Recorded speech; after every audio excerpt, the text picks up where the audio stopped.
Hello, I am the Irish guy, and I was wrong about Jude Bellingham. 18 months ago, I did a video saying that if he moved to Real Madrid, it would destroy his career. What? Could I be any more wrong? It's my little tribute. But lads, right now, I feel more embarrassed than Tyson Fury. Lads, if you were to predict the proudest match of Michael Owen's entire life, it would be when he scored in El Clasico for Real in a 4-2 win. A match where he was on the score sheet alongside Zidane, Ronaldo, Raul, Eto'o, and Ronaldinho. You just know somebody as pompous and egocentric as this little muffin pot will probably have considered getting the scoreboard tattooed on the corner of his armpit. But I'm sorry, here is little Jude banging in 2 at the new camp, including a 30-yard screamer and, oh yeah, a dramatic last-minute winner. This achievement alone, this one afternoon of his life, makes Owen's El Clasico look about as dramatic and impressive as, I don't know, a 7-year-old drawing a cartoon moon on the back of a pencil case? I don't understand. Lads, I remember getting this feeling when Gareth Bale began life at the Bernabeu. I thought that was the most mind-boggling, perfect start to a Real Madrid career, soaking up all the pressure of being an £85 million superstar to score in his debut at Villarreal, chalk up 9 goals and 7 assists before Christmas. It honestly looked like this guy had not only seamlessly adapted to La Liga football, but that he'd also be doing something a bit sneaky, like drinking Lance Armstrong's piss for tea. It was a monstrous start, but I am sorry, what Bellingham is doing is unheard of. I thought this guy was just a technically gifted defensive midfielder, just a much better Calvin Phillips. I did not see Carlo Ancelotti using him as a number 10.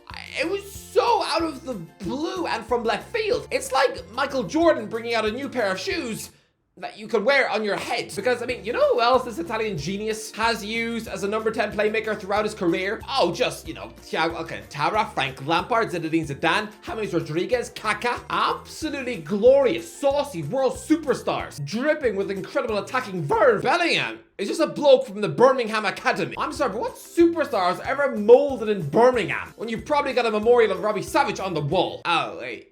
He's still alive, isn't he? Birmingham is a city so depressing. I would not be surprised if everybody just chooses to sleep in a coffin. This place looks and smells like pigs tried to overthrow the city council. It looks a bit like vampires ransacked the city some 30 years ago. Even stepping foot in that town is probably a bit like choosing to go for a swim in a lake filled with James Corden sweat. Right now, according to transfermarket.com, the second most valuable Birmingham City Academy graduate is Demarai Gray, who is currently showing the end product of a vomit-smelling bowl of Frosties on a beach in Saudi. The third most valuable player is Nathan Redmond, who last year was banished to Turkey and nowadays, just eat stale Pop-Tarts on the Burnley bench. Will Grigg is knocking on the door of being in the 10 most valuable ex-Brum Academy stars still playing, and lads, I'm guessing these days, whilst wasting away at Chesterfield in the conference, he probably does now have a beer belly bigger than a fridge, and with a monthly subscription to Burgers magazine. When you look at the ex-Birmingham Academy graduates currently still playing, have chalked up the most league appearances. Yeah, the second one on the list, his dad is more famous than him, and the third one on the list, his sister's more famous than him. I mean, come on! Because nothing ever really happens at the Birmingham Academy, I remember people losing their nut about teenage goalie Jack Butland. Even the little Bellinghams, who back then would have Pokemon posters on their wall, back in the days when they were probably skateboarding into walls, just so they could meet the Tooth Fairy. Yeah.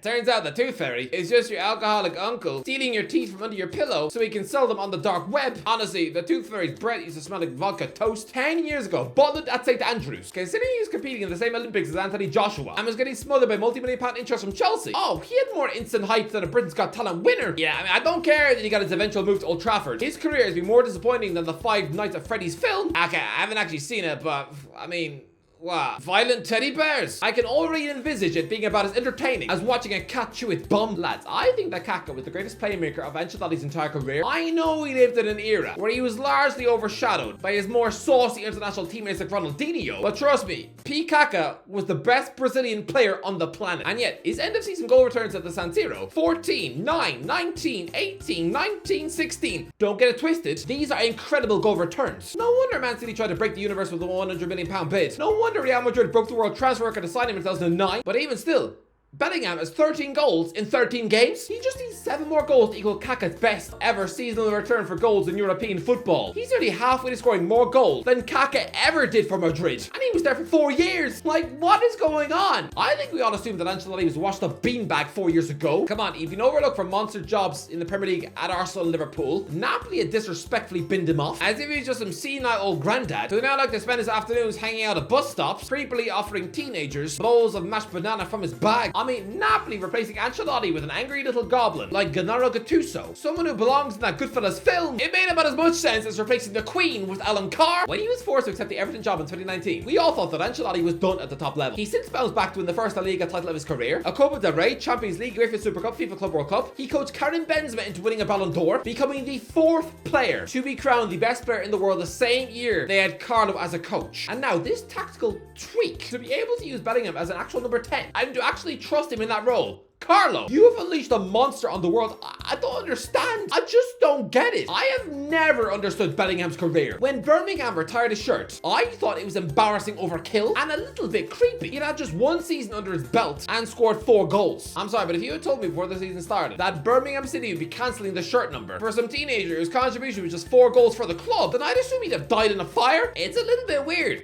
It's been like some teenage pop star like Justin Bieber coming over to your house for tea in 2010. And so when he's gone, you choose to preserve his fork in a box and frame it on the mantelpiece, whilst also, I don't know, fishing out the chunk of toilet paper he used out of the septic tank to frame that one on the fridge. The whole thing stunk of being really, really creepy. He was a teenage boy, and Birmingham City were drooling over his number 22 shirt. It helped you win 10 games of football in the championship.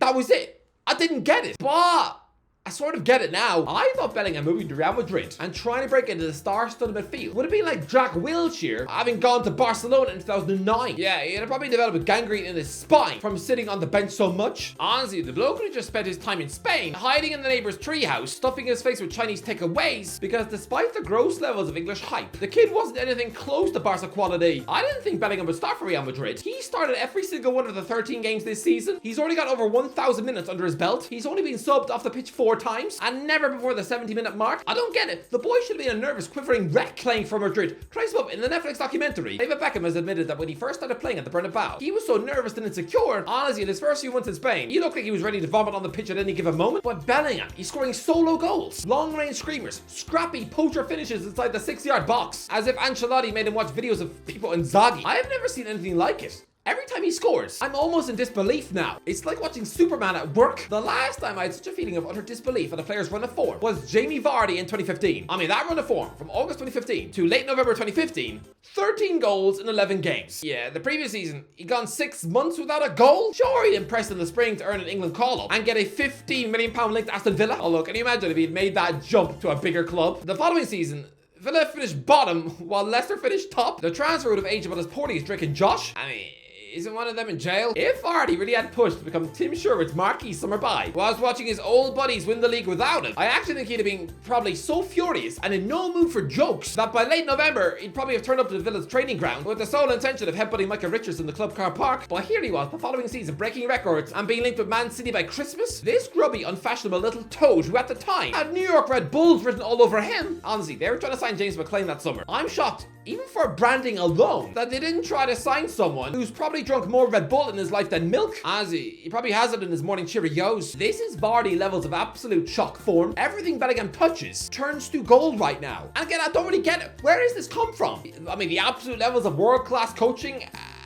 at Brum? Now, his first manager, Pep Clotte, is a 46 years old who's already had 21 different coaching jobs. His career has been so erratic. He was somehow sacked by Brescia twice in 2022 and 2023. Imagine this failed Oxford United coach trying to take credit for molding a future Ballon d'Or winner like Bellingham. Yeah, I'm pretty sure you have told the world you have the tactical ability of a moldy chicken nugget, so I'm sure Bellingham is doing all of this in spite of you. Bellingham doesn't even come from a glittering football family. His dad is a policeman who used to be prolific in non-league football. Non-league. Imagine Mark. Imagine him playing Sunday League football and telling his mates that his 5-year-old son, the one watching from the sidelines with his mum, armed with an X-Men comic and a melted Calippo, imagine telling his mates that that child would one day have the best ever start to a Real Madrid career, and that his other son, the one doing a poo in the car, would also have newspaper links to the Bernabeu as well. Honestly, apparently Real scouts are sitting through Sunderland matches trying to work out whether or not they should sign Job as well. I'm sorry, this is just some ordinary man who might just have 2 superstar sons at the biggest club in the world. What? It would have been a bit like telling Greg Paul 10 years ago that his 2 brats would soon be pay-per-view monsters in boxing and WWE. It's just that what? Are we really sure these are Mark Bellingham's kids? Are we 100% certain that Jude's mum didn't have a sneaky holiday romance with Zinedine Zidane? Or maybe just a local fling with a young Wayne Rooney? Ah, that's a grim thought. Everybody smells like Shrek's armpit. Lads, English footballers used to be so terrified of moving abroad. Michael Owen, back when he was a Golden Boot winning teenager and soon to be Ballon d'Or winner, he rejected a move to Inter Milan, where he would have replaced Ronaldo. The opportunity to live in Milan and play in what was the best league in the world at the time, he turned it down to instead play up front with Heskey. A bit embarrassing that it took some raw teenager from Tala in Robbie Keane to accept that Inter Milan gig instead of a scared little Michael Owen. Lads, there's no more damning example of English footballers wanting to stay in their comfort zone than Tom Ince. He rejected Inter Milan in 2014 to instead sign for Hull. How scared can you be? He would be joining a European giant just 4 years after they lifted the Champions League, and he's not like any normal English winger either, because he had lived in Milan before as a kid. Because of his dad, he went to a literal Italian school. He can speak the language, and he still said no. So fair play to Bellingham and Jadon Sancho for agreeing to leave England and go and live in Germany. Do you know how easy it would have been for Sancho in particular to just stay in his comfort zone and chill with his London buddies at Arsenal or Spurs? Honestly, it's not just Jude. Fair play to Jadon too. That was a mature move. But lads, back in late 2016, when I started my YouTube football journey on the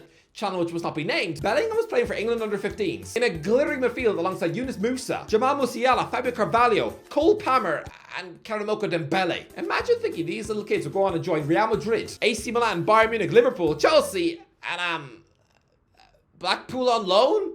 Oh, poor Dembele. He's like some fella who went to school with Lampard and Eddie Hearn, and yet now works at Burger King, just turning up to school reunions to pretend that he's a rich astronaut. I never took any notice of Bellingham. Even when Man United were bidding £30 million for him, I rolled my eyes, thinking, yeah, whatever, just another teenage kid from the Championship. I mean, this is like when they wanted Will Hughes from Derby, who's now grown up to have the footballing skill of a dead Vitch the Bull. I mean, come on, these Bellingham links were in the same week that Man United signed a Gallo. So I didn't take him seriously, but now, if he keeps going as he is, he could well be the best English footballer of all time. Crazy. Anyway, that's what do you think? Let me know in the comments. What do you think? Let me know in the comments. What do you think? How far can Bellingham go? Let me know in the comments. If you enjoyed the video, don't forget to give a like, subscribe. As always, I'll talk to you in a while.